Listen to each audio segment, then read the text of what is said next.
And we're back again with another week of Sandlot Sports. Ain't it fun?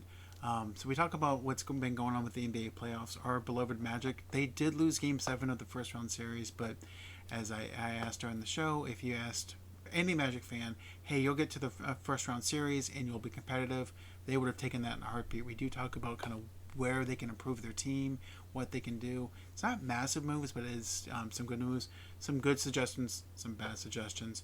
And then we talk about some of the teams that are in the playoffs, what's going on with Minnesota, how Anthony Edwards has ascending to the stratosphere, what happened with Denver. Does OKC have enough to win the conference finals over Minnesota or Denver? Does anybody have a chance of beating Boston? And you'll notice throughout the show that a lot of times it was just me and Dorian going back and forth. This is kind of the problem with recording live.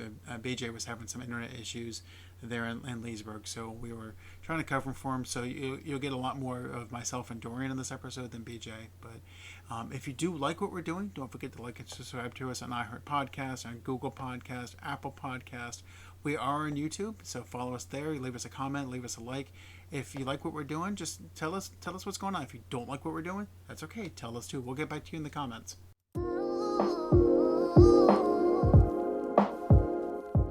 Welcome to the One Sports Podcast in Sanford, Florida. This is Sandlot Sports. I am Adam Capison. I'm here with Dorian Cody. Yo, this Drake and Kendrick Lamar beef is hilarious, by the way. Put that out there. Hey, you let the pedophiles handle it between themselves. So, and BJ Thomas. Jeez, and you worry about me getting us. I gotta take the pressure off. Take one for the team for so often. And speaking of taking the pressure off, can the Orlando Magic take pressure off Payo and get him some fucking help? Oh, that was tough to watch. Was it though? And I mean that in all seriousness. The second half was tough to watch. Well, I don't know what anybody expected from a team that's like 22 years old on average. And that's my point. If coming into the season on day one, if we said, hey, the Magic will be playing in the 4-5 round, the 4-5 game 7 of the playoffs, would you be okay with that? And yeah. I think all of us would have been yes. Yeah. Because BJ's right. They are a young team. This team was basically rebuilt from scratch. That's why I absolutely despise some of the fan pages on Facebook. Yeah. It's like, what did you expect? We've been sitting here suffering for years, and now you get a team that's respectable, and you expect them to go to the Eastern Conference Finals right off the rip. Yeah, get over yourself. And traditionally teams have to earn their ways into the playoffs anyways. Look what's going on in the West. Oklahoma City kind of got their way into the playoffs last year, #1 seed. Denver was knocking on the door and finally kind of broke through last year. Minnesota's the same way. We'll get to what Ant is doing over there. But that's what happens. You don't break onto the scene, go from shit to the conference finals in 1 year. This is the natural progression of teams. And to the point about them being young, 2 players in the entire history of the NBA have been 21 years or younger and scored 20 points in the first half of a game 7. Mm-hmm. Do you know who those 2 players are? LeBron and Paolo. Yep. That's pretty damn good company. Oh, yeah. So I just didn't understand what people expected. Yeah. What happened was, what I didn't expect for them to jump out on the Cavs the first half. When I saw that, I was like, oh, shit, we might have this. But then I knew, I'm like, okay, let's see how the second half. And that 18-point lead was kind of a mirage. Cleveland was not going to shoot that bad the entire game because they were shooting horrible. Suggs was playing his ass off on defense and was hurt. So eventually he was going to run out of steam. And the reason why they had that 18-point lead wasn't great shooting. It was Pollard going to the free throw line. Right. And what I saw happened was that Franz was in foul trouble the first half, never got into a rhythm. Came in back into the game in the second half because, he's their second best player and could never find that rhythm. I think he and Suggs were like 3 for 28 for the game. And you're not going to win a game like that. Game 7 of the playoffs or game 7 of the regular season. It's not going to happen. So that game 6 was a great scene, great thing to watch. Watching Dwight Howard come back and be embraced, watching Shaq come back and be happy for the Magic. You know, they are building something here. That even if they had won that game, we talked about it last week. Their ceiling was this round. Right. So, and honestly, I don't want to say I'm happy that they lost game seven against the Cavs, but I kind of am, because they would have gone against Boston and been boat raced and would have been embarrassing. It would have hurt their confidence. Now they're like, oh, okay, we can do this. We just need a couple pieces that complement the roster. And that, again, going back to what BJ's point about the fan pages on social media, whether it's Reddit, Facebook, whatever, you don't need these massive superstars. You don't need a guy that's going to come in and dominate the ball. You need people that'll come in and complement what's there. So Dorian, I'm going to let you play GM first. You get first pick of this, BJ. You can get second pick. If you had your choice of what free agent to bring in this offseason, who would it be? Let's see, who are the free agents? I know that Paul George is a free agent, but I wouldn't. Paul George, I don't see him as a superstar. I see him as a pro player. I see him as an all-star. Just someone who can take the pressure off of Paolo, that can hit shots. Like so I'll say this. I'll say an ideal person for me, an ideal person, someone that can shoot it. Like, for example, I think that like even though we can't afford him, but Why like not? someone like a Bradley Beal-esque type of player. Like you mentioned I'm going to Malik Monk. stab you through the damn screen. Listen what I'm saying. Well, what I'm saying is someone who can create and get their own shot, and they're not afraid to stroke it and shoot it. Because that last game, Jalen Suggs was, what is it? I think like 3 for, what is it, for 3 for something, for 3 pointers, like shots that they normally hit, they couldn't hit. I don't think that they folded. I just think they just can hit shots. We need someone that's consistent to where, if, like, for example, Kenny Smith says something that makes sense. You need to have a player that, if Paolo is having a night off, that player can pretty much be that band-aid to get him to the next game. So someone that can create off the dribble, create their own shot and score. BJ, do you want to bring some sanity to this conversation? I mean, it's sanity. We need they need another person that can come in and that can be able to help out, be consistent in scoring, that can create their own shot. Jalen Suggs can't do that. The France can't do that. Create their own shots. If they could, I mean, we would have been playing Boston. And these are NBA players, like as far as Jamal Crawford's, which he's a perfect example of a player that can create his own shot. Who else? It was Jamal Crawford. You had Gilbert Arenas. They all said the same thing about the Orlando Magic. They need another person that can create their own shot, whether it's off the dribble or how. That's going to help spread the floor.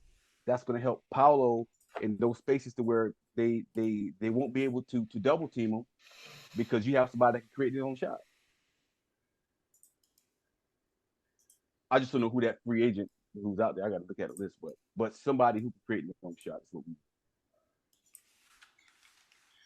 So on Sunday, Franz was 1 for 15, which is terrible, for 6 points. Okay. Bradley Beal in his last game was 4 for 13 for 9 points. Beal is also 4 times more expensive, does not play defense. Right. So again, I said a Bradley Beal-esque type player. I didn't say him like somebody that can, but in most cases, Bradley Beal can create his own shot. Again, I said that we can't afford him, but we need that type of complementary player that can create their own shot. I just don't know who's the other free agent that can do that. I mean, outside of Paul George, who can create his own shot, but I don't know who's available. I think last week we talked about it. It wasn't anyone available besides I think Buddy Hield and Malik Monk. But Buddy Hill can't really create his own shot. I Yeah, mean, he can shoot, but yeah. and Buddy Hield also folded in the playoffs. So I mean, there is that. I mean, some of the names that have been bandied about, obviously, Buddy Hield, Malik Monk, which we've talked about. They also need somebody who can just control the ball, like a Tyus Jones. So Yeah. Or what about is there's another what about a player like a Deontay Murray? How do you think he will fit with the Orlando Magic? I don't want somebody who needs the ball in their hands the entire time. It's like, and that's what the Magic front office Why? has been. Paolo's not LeBron. True, but I don't want to stun his growth. So Dorian's right. How He would, needs. how would you stun his growth by having somebody feed him the ball instead of having him to bring it up court? So my issue with DeAndre Murray is that he brings the ball up the court and doesn't pass the ball.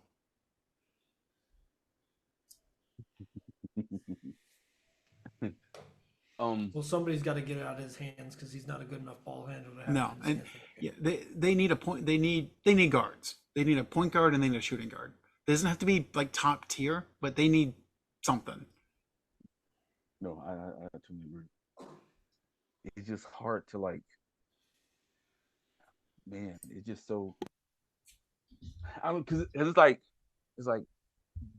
what you don't want to make major changes because you make major changes. It's just scary. I would be the GM of the Orlando Magic right now. The stage is critical because it's like you don't know what move could make or break the chemistry that they have.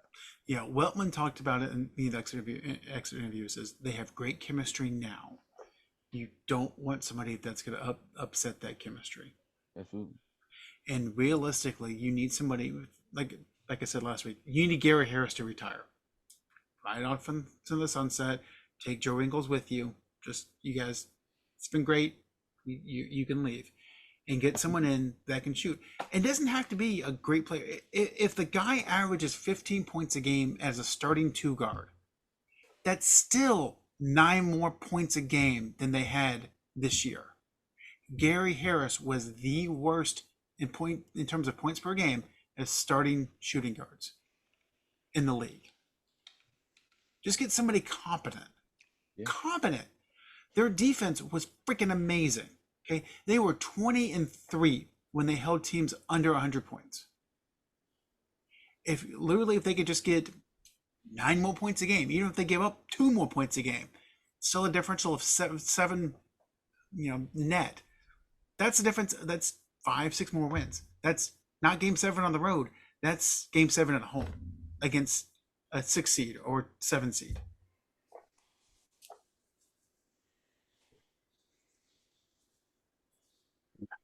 Um, I don't. I don't know. So okay. So Anthony, this. So do you think that next year the Magic? So let's say if they have to supplement. So let's say okay, all right, give you that other superstar, we won't be able to do.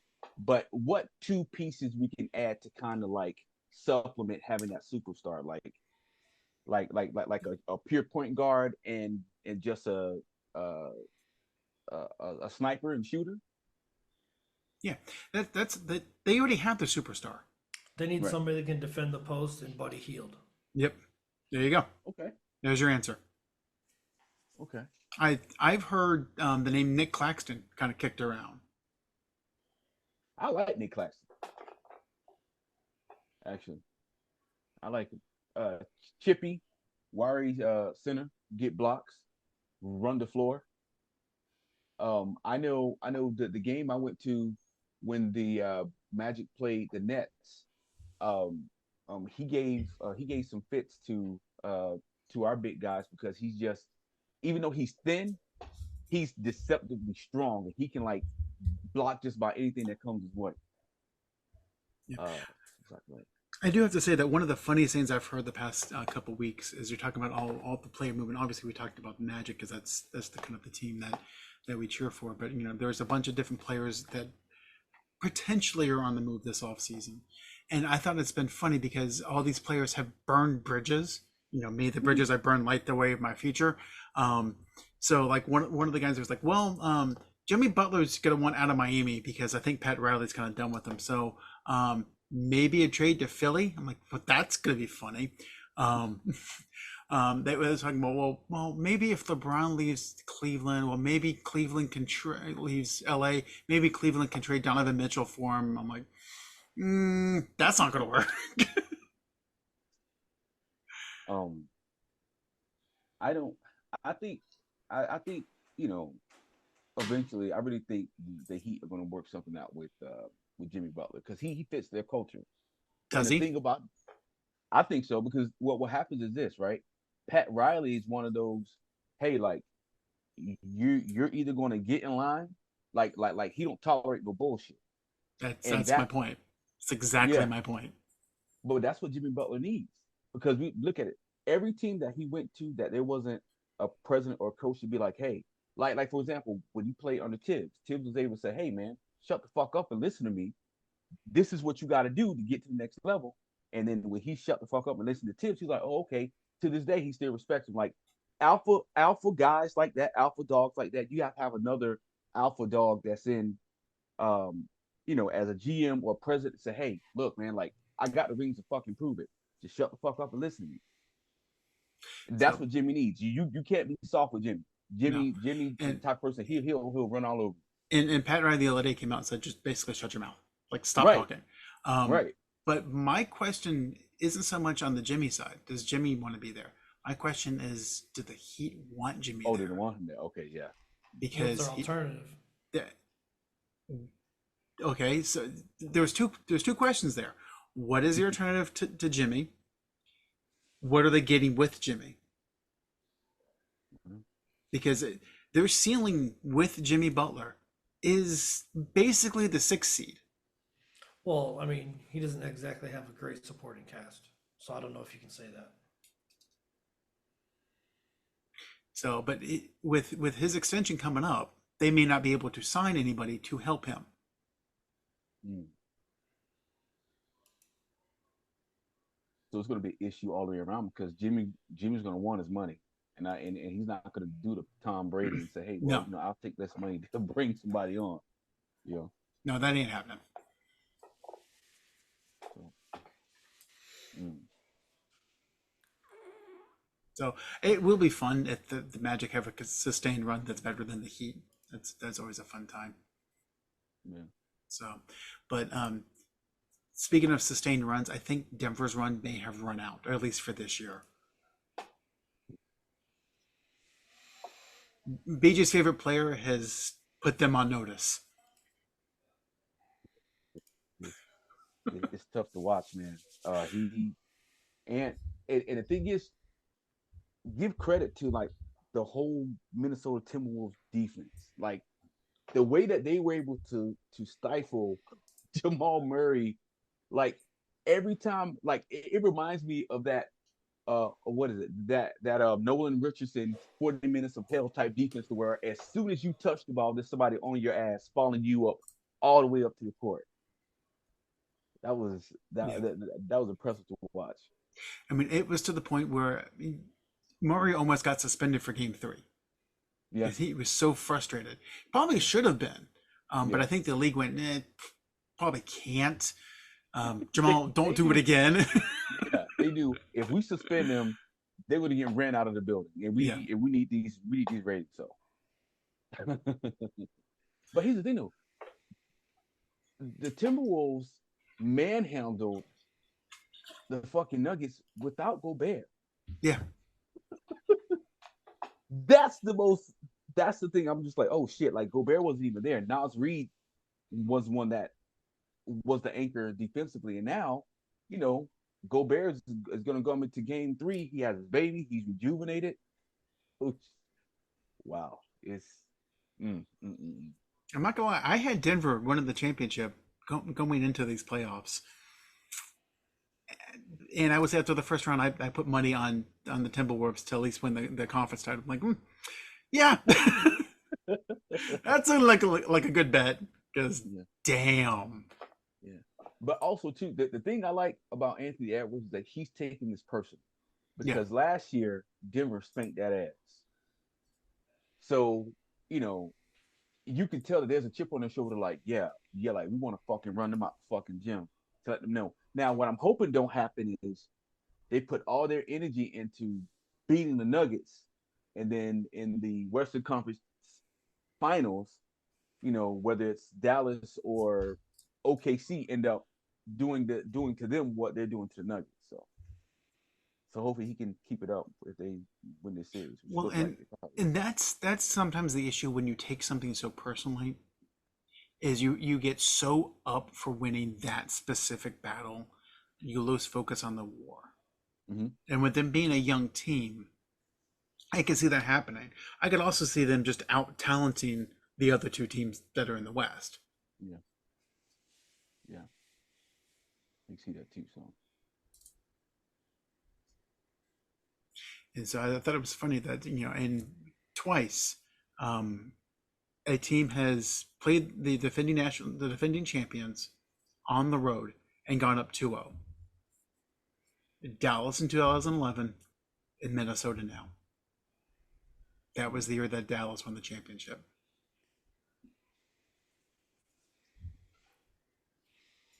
yeah, um, yeah, this series, I think, well, I don't know, because I want to say that Denver can at least steal a game, but I don't know. Like Minnesota is hungry. Like they have a chip on the shoulder, like something to prove. Kind of like that Warriors team that first beat the Cavs.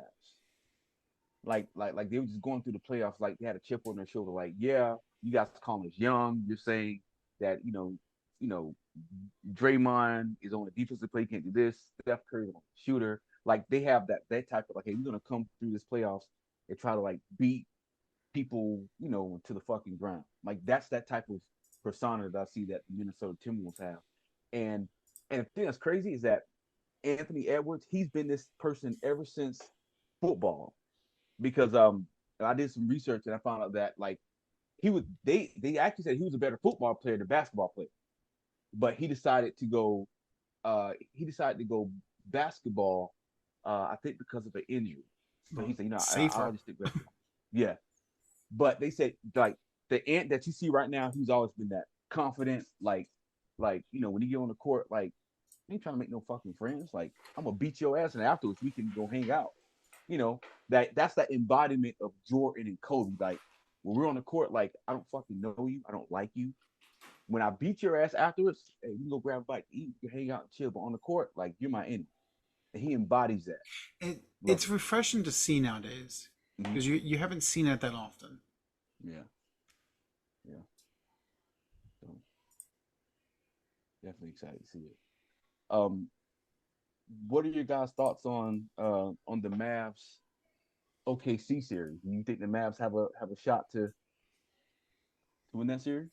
I think they'll win at least two games. Mm. I don't know if they're going to win the series. I think they have enough talent, especially with Kyrie playing where Kyrie can't play. That as long as he doesn't get distracted, I think they'll win two games. I don't think they're going to win the series. Mm. You think SGA will be a challenge for, because I'm thinking now more likely if Tim Hardaway Jr. is playing, they're going to put Tim Hardaway Jr. on SGA. They're going to have to, because you want to, because he's taller. Kyrie can't guard him because he's taller than Kyrie, he's just as quick, if not quicker than Kyrie. You don't want to put Luka on him because you want to preserve Luka for the fourth quarter because you know it was going to be a battle.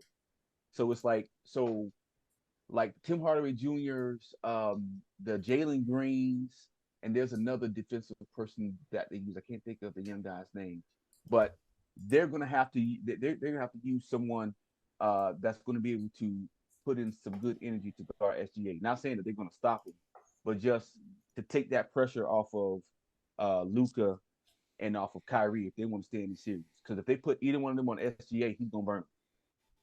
He's going to burn. So I mean, it's going to be a good series. Um, I do like the idea of of an actual series, not just roll the ball out there and have people out talent the other team. Yeah. I think there's going to be some moves that will be made like the old school basketball. And again, I think Kyrie's just going to take one game himself. Like, this is my game. I'm going to score 45 and will the team to victory. And Dallas was still another one, but I don't think they're going to be able to take it. OKC is too good. And I don't think Dallas has enough height to really bother them, because OKC Okay. doesn't have a lot of height, but Dallas can't really take advantage of it. Right.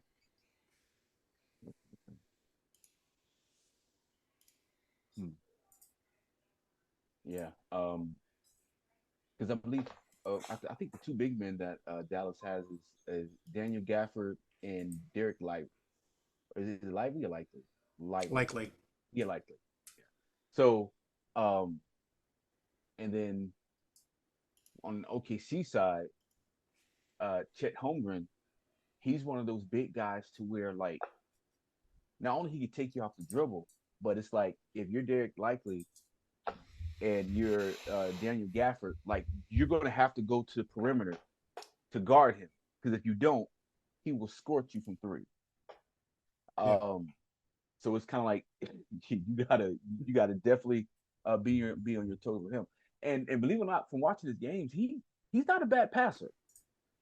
He's actually a lot better than what I thought. I see a lot. Part of it is he is what 7'2" or whatever, but it's just like the type of passes he's able to make is of a point guard, which is pretty impressive too with Chet Holmgren. So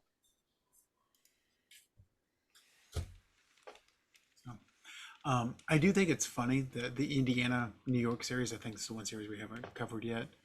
Um, Reggie Miller is doing the broadcast tomorrow. 29 years to almost to the day that he told Spike Lee that he was choking. that's crazy. That's crazy. It's dope too because like I think BJ touched on it one time, and I think you did too, AK. As far as like it's just certain teams. It just you just the NBA is better when you have them in the playoffs. Like for example, like New York Knicks, um, Boston Celtics, Los Angeles Lakers, like those anchor teams that's been in the NBA. It's just for some reason it's just good to have them in the NBA because it brings that that that presence back because those were the teams that were always in the playoffs, always were great games. And with the Knicks games, seeing like the Larry Johnsons, the John Starks, the Latrell Sprewells, the Reggie Millers, like for this series, like it's good for basketball because it brings back that NBA nostalgia, right? Like, oh yeah, I remember watching Reggie Miller, John Starks when he drove through the lane and got the N1 on Dale Davis in the 19 I think it was the 95. 95 Yeah, conference. Yeah. yeah, your conference finals before they played the The Rockets. Rockets. Yeah. So like all that start to come back when you start to see those players and and that New York toughness, you see it in the I call them the Villanova connection in Yeah. Oh, the Nova part Knicks. yeah yeah the Nova Knicks, right? So but you see that and they embody that for us the way they play that 3 and D gritty basketball. It's good to watch, but here's the thing: their bench, they're not getting a lot of help from their bench. And although Well, it's fun to okay, watch, okay. Two pieces of that. A, their bench sucks, and B, their head coach is Thibodeau, who doesn't play their bench anyway. yeah, so that's gonna be a problem. They that's the thing with Tibbs is like, in the playoffs, yes, you do play your starters more minutes, but you have to be able to give them a break enough to be able to trust the bench. And you're right, he doesn't play his bench. So what ended up happening is that right now, yeah, I mean, they escaped Indiana. However, the next game, Indiana's going to start going deeper into their bench because Carlisle knows, hey, you know what? He's not playing his bench. So if I can get quality minutes from my bench just to keep him in the game and have Halliburton and others be able to create and score, because Halliburton, I think last game he only had 6 points. He's not going to just have 6 points next game. I guarantee that. He's going to ball out. And that's the thing with Tibbs. It's like in the playoffs, like you've seen this in Chicago. Like you have to be able to trust your bench. You're not going to win the championship only playing 7 guys. Yeah, You're not. and that was so. I'm looking at the box score from the next game the other night. Is they played 8 guys. Like 8 guys had action in that game. 5 of them played more than 13 minutes. Yeah. Like you're not going to win a playoff series doing that. Yeah. Not at all. Now, granted, yes, Julius Randle is hurt, so that's going to hurt your depth. But what's going to kill your depth is having Thibodeau as your coach. Yeah. Yeah, because I remember in the last series they were playing the Sixers. He took Jaylen Brown out for literally a minute and then put him right back in. And it's like, dude, like and on top of that, Jalen Brunson was guarding Tyrese Maxey. So it's like, Tibbs, like you are bold. You are bold in your coaching, man. But you got to be able to preserve your players and help the players. Yeah, and I will say that when Thibodeau did that in the Philadelphia series, he was trying to be smart about doing something stupid. So he took Brunson out for a minute, called timeout so that he got a free rest, and then I think put him. It was the end of the quarter, so he got some more elongated rest. But that was all he got. So it was like, hey, you get this 1 bottle of water. It's like old school Bear Bryant Junction boys. You get 1 bottle of water for the entire game. Figure it out. Yeah, man. That's I don't know. I don't know if the assistant coaches are in his ear, but it's like even if they squeak out and they win this series against Indiana, you're not beating the Celtics playing 8 guys. Well, are they beating the Celtics anyway? They could play all 10 guys off their bench. I don't think it would matter. Yeah. Not that Boston is some like supreme force. But there's no one in the East that matches up to them. Right. No, I agree.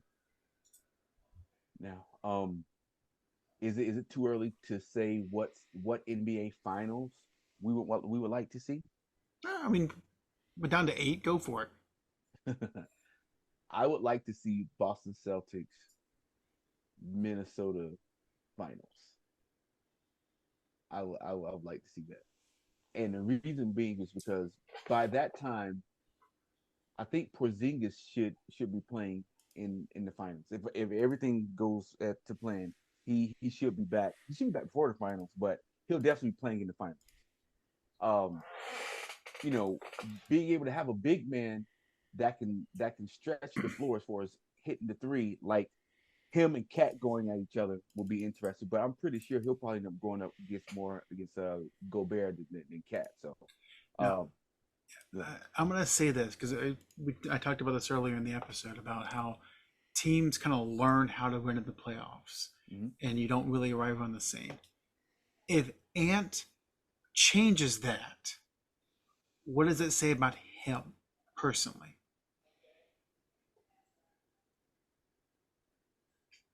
as far as him, Like learning, take a team that was a first round loser last year, first time in the playoffs. And did they make the playoffs? Or I know they at least made the play. I forget. I'll have to look it up. But go from that. Yeah. Go from that to winning the NBA championship, and skip all the steps in between. Like we said, even Jordan had to take those steps in between. Right. Steph had to take his lumps. LeBron had to take his lumps. Kobe didn't, but Kobe also had Shaq with him. Right. So what would that say about Ant if he took a team and made that massive jump from first round playoff loss, championship, 1 year? I mean, it'll show that he's ahead of the curve, and it also show that he's the future of the NBA. Like he's because think about it, and the thing that people don't understand is that like I think Ant is what 22, Yeah, 21. 22. Yeah, 22 years old. The maturity he has in game to be able to recognize, hey, I need to get my I need to get my teammates involved.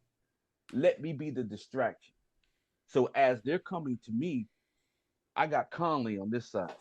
I want to get I want to get Cat. I want to get him going early. For him to be able to recognize that at a young age, that shows that as long as Minnesota is able to continue to have a team around him, they're either coming out of the West or they're going to be in the Western Conference Finals every year. And that's saying a lot. Yeah, I mean, we could be seeing Denver, Minnesota yeah, every single year.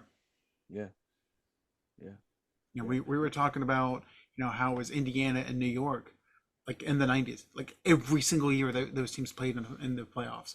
We could yeah. be seeing that as well with Minnesota and Denver. Right, exactly. Um, I also noticed too in that Denver T Wolf series is that Denver misses Bruce Brown. Yes. Oh, they miss him. They miss Bruce Brown and they miss Jeff Green also.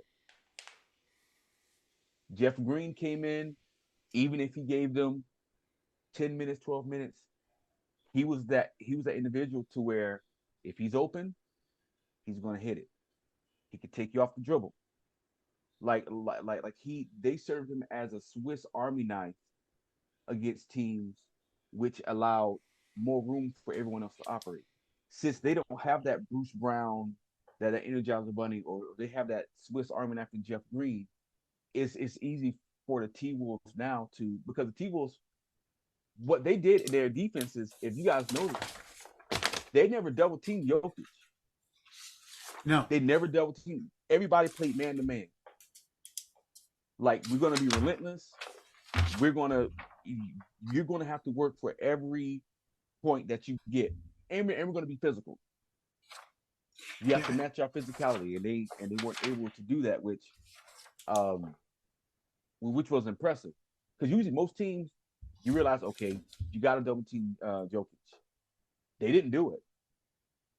They played What one. They feel like, hey, if he's gonna beat us, he's gonna beat us the right way. But we're not gonna double team and let Jamal Murray get off. One of the things that I noticed, that I haven't seen a team do against Jokic that Minnesota was able to do was speed him up, like Yeah. get him off rhythm. Mm-hmm. Like I've been watching him play for 4 or 5 years now, and he's always seemed to be just in control, just doing his own thing. He kind of just a maestro out there, just conducting everything. Minnesota was able to get him off rhythm, Mm-hmm. Yeah. and that's all it takes. Right. Exactly. And also too, like what I noticed too, like when Jamal Murray was coming off of picks with Jokic, I don't even notice, but if you look at tape, Nas Reed and Cat, they would bump him. Hmm. So one of the oldest tricks in the book that they teach in basketball, if you're a physical team, is hey, if their star player is one of the players to where they can come off screens and hit it, when they come off of the screen of the guy that you are guarding, you put your hand on him. It could be a tap on the hand, the tap on the elbow. Like put your hands on him. What you do is you want to disrupt his rhythm. Any And way they've you done an can. excellent job doing that. Excellent job. Every time he come off the pick, they're like touching him, like grabbing him. They're doing something to throw off his rhythm. And I'm like that. The coach of the T Wolves, I can't think of his name, but kudos to him, man. He got them playing like Yeah, Chris Finch. yeah, Chris French. Chris French. He has them playing like lights out defensive basketball because he knows on offense you got Ant, Conley can hit shots. You got Cat, um, Alexander. So you got people who can hit shots, but defensively, to get them to buy in defensively is definitely impressive. So shout out And to him. and it's interesting that we're talking about defense in today's NBA because you know why? Defense wins championships. Yeah. And Yeah. I mean, yes, Gobert was actually a trade to bring him in, Hmm. but the super teams, if you will, where if I'm just going to roll out a bunch of points and just kind of let the defense just kind of do its own thing, that time is gone. Yeah. Yeah, it's gone. We saw it with Phoenix. Phoenix is destroyed. Like, they have no options.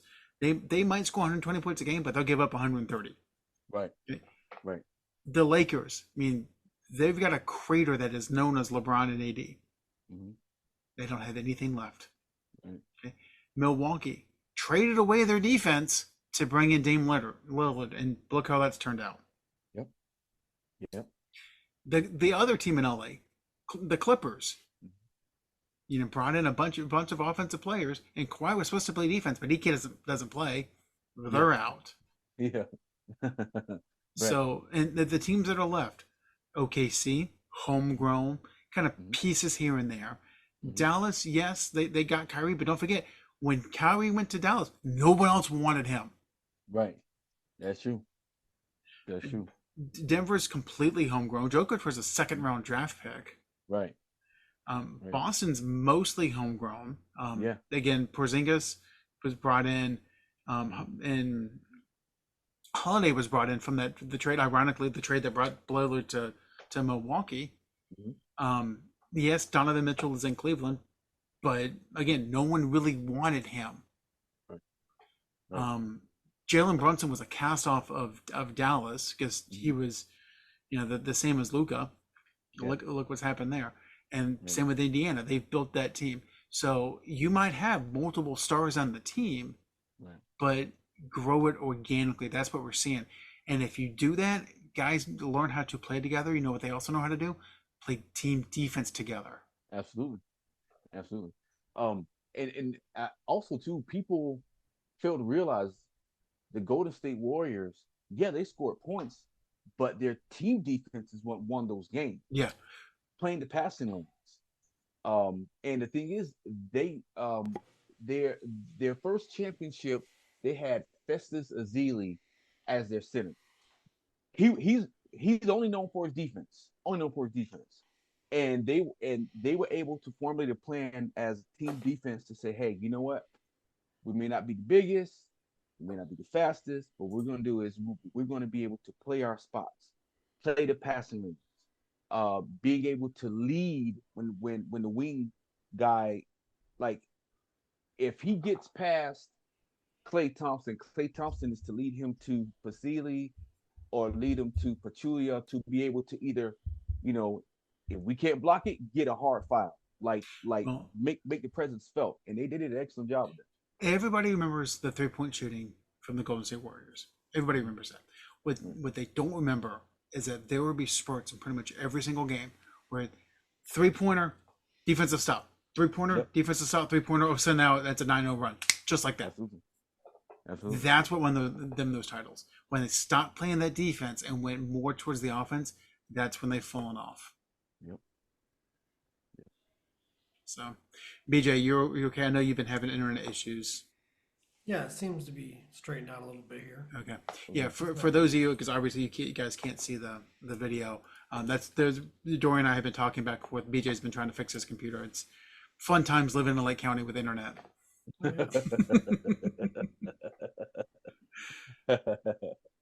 yeah. So, but we got you, bud. Good. So, I do want to talk about a Florida Man segment. I have an addition this week that's not alligators, and it's not our dumbass governor, kind of. Okay. Let's hear it. So a friend of mine has been going through a nasty divorce.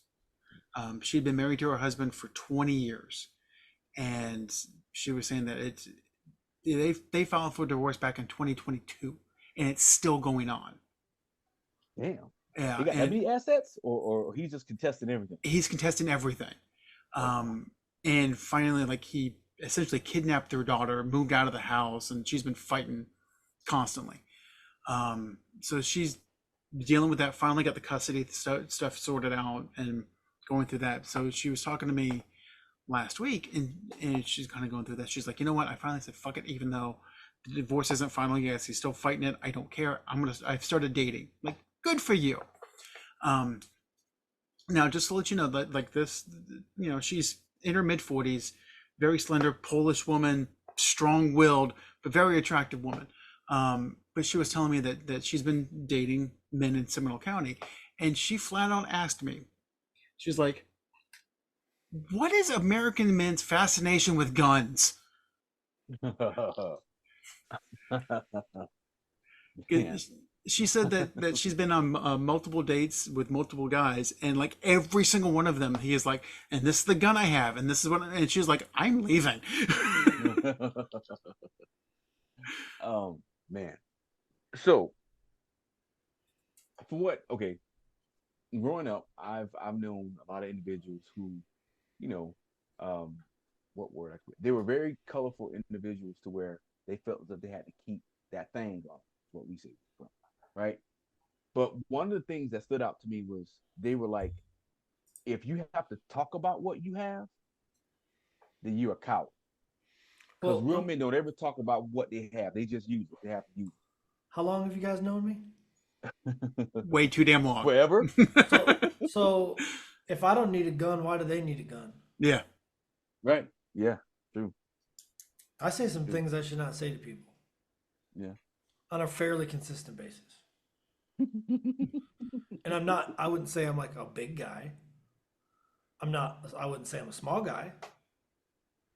But it's not like I'm not one of those like really physically imposing people. I don't carry a gun. I don't even own one. The only gun that I did own was my grandfather's shotgun, and that's more likely to kill me if I pointed it at somebody. It's been so long since it's been cleaned and maintained. So like, I don't know. I think it's been so ingrained in us. I'm willing to bet that we may talk about guns more than other people from other states, even though we might not have them or wave them around. Mhm. That's true. I mean, and It's kind of like, I mean, it's part of the culture down here. I mean, if you were sitting with 6 of your friends, it's not unheard of to think the 4 of them have a gun in their car. one of us on this call has a gun in their house. Mhm. Yeah. So I mean, the difference is having a gun locked up, being a responsible gun owner, versus talking about it constantly, taking it to Walmart because you think some old lady's gonna take a TV from you. I had one of my That's the friends crazy come thing. back. I had one of our mutual acquaintances come back from the Marines, and this one I was smoking pot, and I was like, I'm gonna go get some weed, and I was like, do you want to wait here? Do you want to ride with me? He's like, well, I'll ride with you, and I was like, okay, cool. So we get in the truck. He goes, hold on a second. He goes to his truck and grabs his pistol and puts it in his lap, and I was like, not that type of party. This is marijuana. Like, this is not cocaine or heroin, and I've known this kid since he was 12 years old, so I'd appreciate it if you just left that. He's like, well, I don't feel safe. And I was like, well, you can wait here for me to come back. Yeah. Because I'm not going to let you take a gun to meet this guy that I've known for over a decade. Like, I just don't. I'm not gonna have you bring your gun to go meet my pot dealer. Not to Right. mention, once you put the weed in the car, if we were to get pulled over with the weed and the gun, completely different situation. Yes. Yeah. So I don't know. I don't understand it. I mean, it's getting to, but here's the thing that's happening though. It's getting to the point where I think I should have a gun because all these other assholes do. Mm-hmm. It's like, I'm not going to let you just point a gun at me with no repercussions. Like, Yeah. so, and I don't want to be like that. I've always, I mean, ever since I was younger, I never, I fully believe in the phrase, you live by the gun, you die by the gun. Yeah. And if you're going to start swinging that thing around and pulling it out on people, you have to pull the trigger one day. Yep. Yeah. Someone's Just gonna only call your go- bluff. That's all. It's Yeah. only going to go so far. So I don't really believe in it. I don't care if you have one for the house as much, as long as, like Adam said, it's properly kept. But man, for the most part, I mean, a home invasion while you're home is a borderline like lottery chance. Yeah. Right. Like you're waiting. I mean, that's like just buying scratch offs every day, waiting for your retirement to hit. It's not impossible, but it is improbable. Right. So, and if they rob you and you're gone, what good was it gonna do anyways? Yeah. And realistically, like what the security people told us when we had our system installed is most home invasions happen during the day.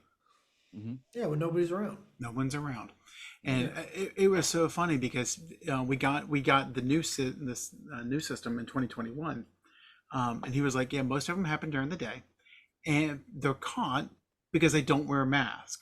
And I looked at him and went, really? We're coming out of COVID and you don't wear a mask? Also, too, for what I've experienced from people who had that happen to them, the people who are doing home invasion are usually people they know. Yeah, for Yep. sure. Yep. Especially with the opioid epidemic and methamphetamines, it's usually a family member who's strung out. Another thing that entertains me greatly, most of the people that have these weapons are not versed enough to pull it, aim it, and hit what they're shooting at, all No. in that motion. Now, can they do it at the shooting range? Sure, but when the pressure's on, completely different situation. Well, I think I saw That's like going in the gym and hitting 10 straight threes and being like, "Oh, I can do it in a game." No, you can't. No, you can't. Sure can. Yeah. Bet you can't. Yeah, because I know when they were talking about Army teachers here in Florida, because that's a good idea. They were, they had the statistics and they said that law enforcement has a 20% hit rate every time they fire their gun, which, by the way, that needs to be higher. It's not that easy. But that's You have to understand, like a pistol's range is what? A pistol's accurate range is 70, 80 feet. yeah. So, And but then now you add adrenaline. yep, and that's where Now you possibly throw in movement. yeah, Because it's and not like that's- everybody's just setting up and taking shooting range shots. that's where I was going with that is if law enforcement who in theory train, practice, they're with us 20%. They said that Army Reserves is like 15% because they don't train as much. That people off the street, it's like 10%. People off the street in a high pressure situation, like a school shooting, like where they weren't armed these teachers, they basically have the aim of stormtroopers. We can't stop these teachers from fucking kids. You're gonna give them guns. Yeah. I've always loved it, especially here in Florida, with like, well, teachers are pedophiles, they're sleeping with kids, they're teaching kids all this LGBT stuff, and now let's give them guns. Like, wait, what? They're gonna shoot your ass. Right, exactly. You don't know it. And let's say you picked the wrong teacher, the teacher could assault the students, like, what I'm saying? Hey, I've been watching you for a long time. Give me that pussy. Like, what is, what I'm saying? There's a fair amount of veterans that are on the police force too. Yeah, I think it's like 40%. There's a fair amount of them, and you think, I mean, you're just asking a lot. Not to mention, like even in combat, I think they did a study. It takes thousands of bullets to take an enemy down. That's where they work on dropping these missiles on them. Because yeah, they're expensive, but it doesn't take nearly as long. But honestly, it's probably more cost efficient. So, I don't. The obsession with guns. I don't know. I think they're thinking King George is going to come back or something. I don't know.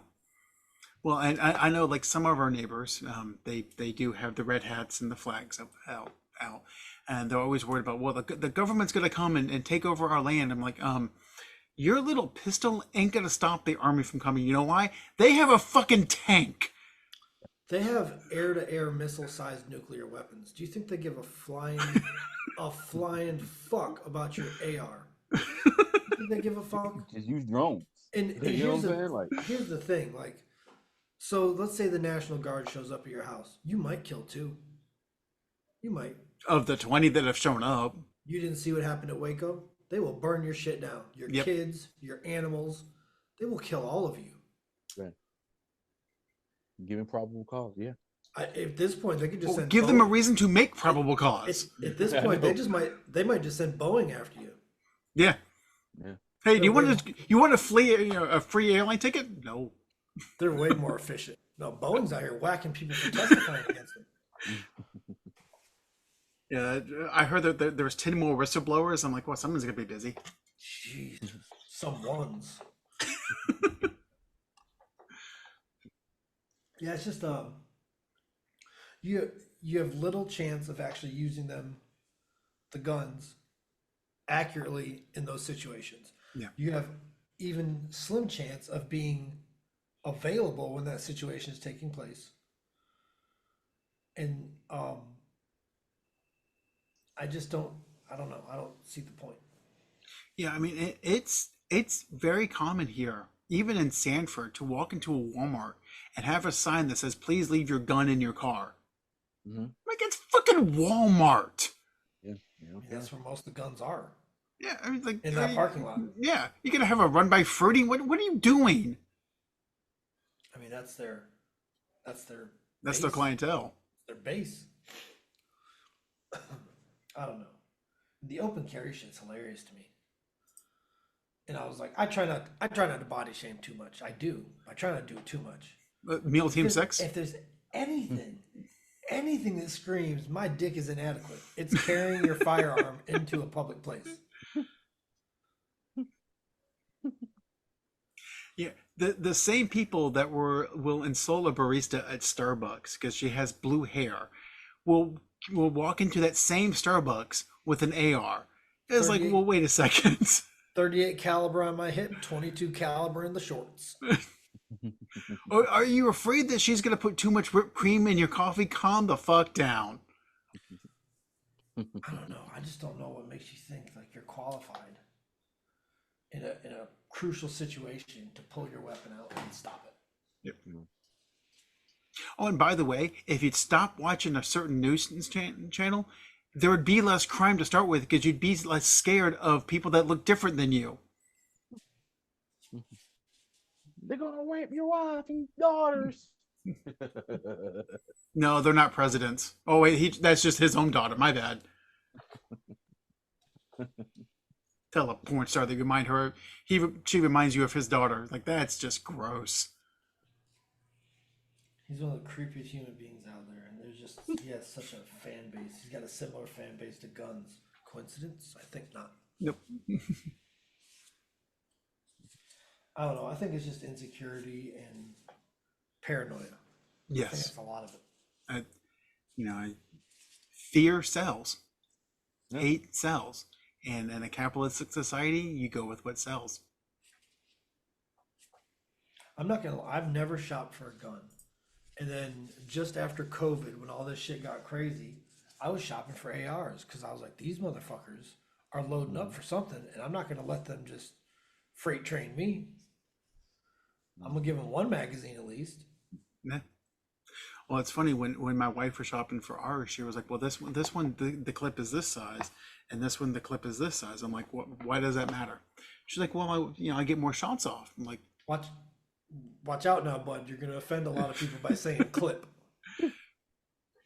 A but clip is a little metal piece that holds 5 bullets that they crammed into M1 Garand in World War One. A magazine is what holds. I'm just trying to make sure you don't get slapped when you go out in public. That's fair. Thank you. I appreciate They it. get butthurt about this shit. Yeah. Well, What you think a clip is?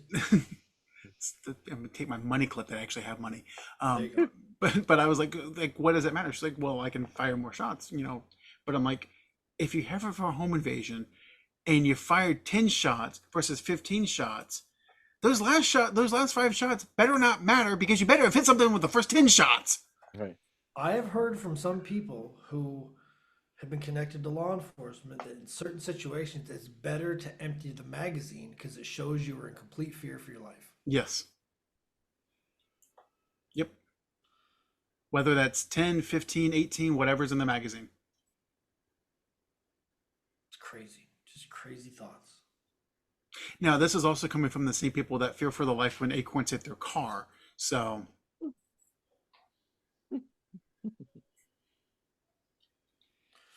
Ugh. Yeah, there's a lot of things. They have tips and tricks to make it look like self-defense. yeah. My personal favorite was when they would harass certain people, crank up the music on their squad car so that the video from their dash cam or the camera that they wear can't be on social media because the music's rights protected. Look, this is America. If there's a system, fuck that system. Yep. So I mean, you can be mad at them all you want, but like, kind of genius.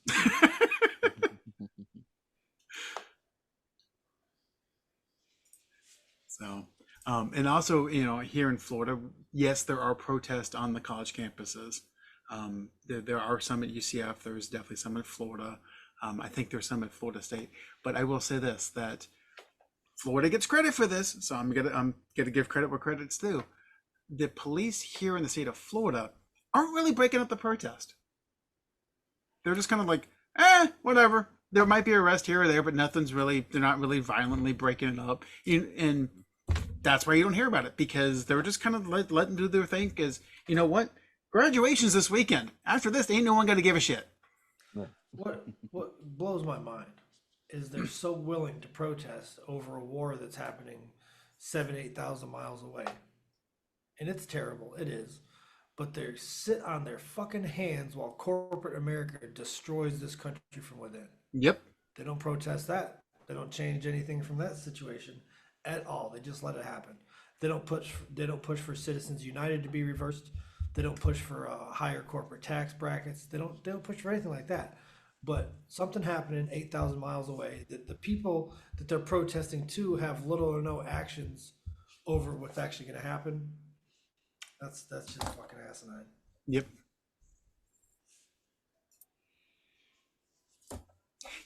You'll protest. What's going on over there. By the way, both sides are wrong. So just putting that out there. Whatever you might think, both sides are wrong. Both sides are committing stupid shit. But to BJ's point, it should not. Here in America, we're getting fucked too. Okay, so case in point, my wife went to buy tickets to Monster Jam, which is coming up in August. Okay, they had a good deal. It was like $50 a ticket. Pretty good for Monster Jam. She sent me the final bill, and she's like, "I'm not doing this." Okay, for a $50 ticket. In addition to that $50 ticket, each ticket there was $12 in service fees, and an extra dollar in random service fees from Ticketmaster, $4 in facility charge fees, and $3 in just other processing fees. That's the shit that's wrong with America. It literally almost doubled the price of the ticket in fees for Ticketmaster. And you know why? Because they can. Because if you want to go to a show, you got to go through Ticketmaster. And before anyone says, well, that's wrong, Taylor Swift, all this, but guys, Eddie Vedder and Pearl Jam tried this in the 90s. You're not going to beat corporate America at their own game. No, it would take multiple people banding together and forming their own Ticketmaster. Yep. And sticking to it. Yep. And right now, the people that have the money have the power, and not just, hey, I've got the jobs. Like, no, I can lobby politicians to get them to do my bidding.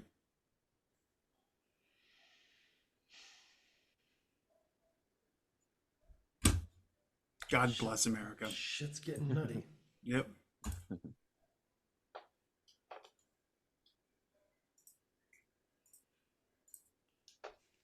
So BJ, I know you were having internet issues and never really answered the question on the Magic, but we'll get back to that.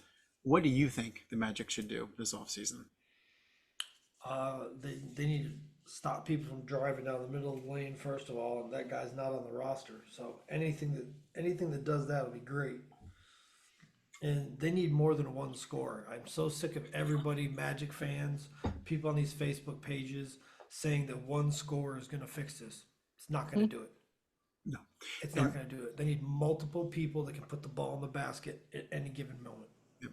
And that's the thing, is you can put all your money to a guy like Paul George, which watching him kind of fizzle out, I don't think is a good idea. Or you can split your money over 2 or 3 people that may not be top tier players, but you know that they'll consistently get you 15, 18, 20 points a game. And that's what you need. I just wish they couldn't put so much pressure on Franz. He's just he's a 3. He's just a 3. He's not a 2. Well, they have a 1, they have a 3. If they can get a 2 and a 4, they'd be fine. I'd be cool with 2 2s. Yeah. 2 2s and a rim protector. Yep. They probably have the money to do it. They just stay out of the big player sweepstakes, hopefully. Yeah. They might have to trade some people to do it, but something. They have to let Ingles go. They have to let Markel Fultz go, and they have to let Gary Harris go. Yep. In a bare minimum. Yeah. Those guys cannot come back. No. Fultz, I could give or take because you do need a backup point guard, but he can't shoot. He has never been able to shoot in the NBA. Tell you, that's one of the most crippling things on offense. If dude is not like Rajon Rondo, a supreme point guard who can create and get to the basket, that's one of the most crippling things on offense is playing with 4 people that can shoot and 1 that can't. Mm-hmm. You ever go to the YMCA and try to play a game like that? You know how clogged that lane is? You can't do anything. You have to take 3-pointers.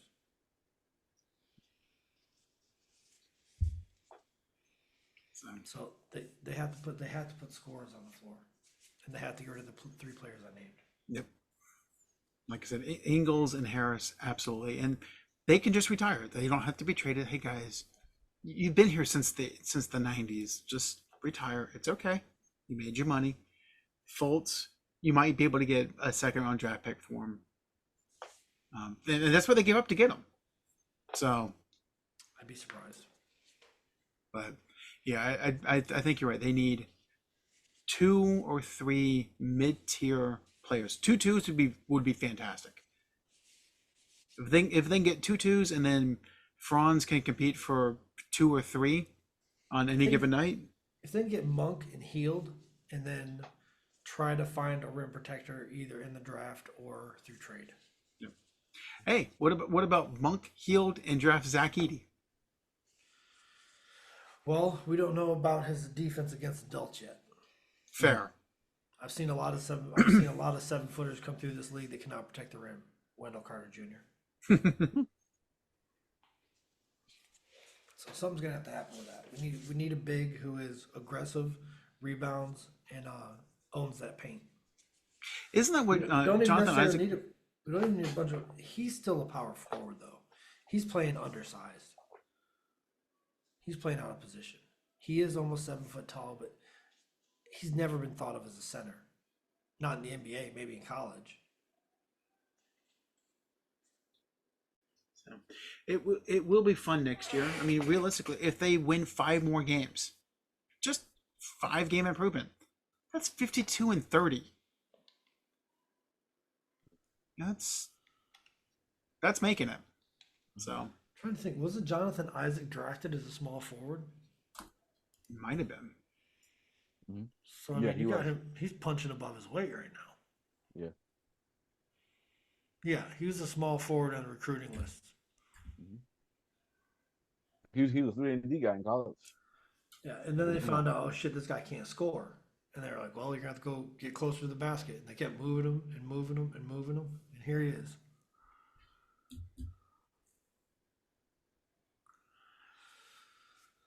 So yeah, you're right. He's playing out of his weight class. He plays great defense, but I think if anything, because the amount of games he played and his stretch run, this is the year to trade him. Yeah, because his trade value is not going to get any higher. No, and his knees and his lower extremities concern me. I mean, look at it. So here are the games that he's played since he's been in Orlando. 27, 75, 34, 11, 58. And he missed 2 seasons in there. Oh, yeah.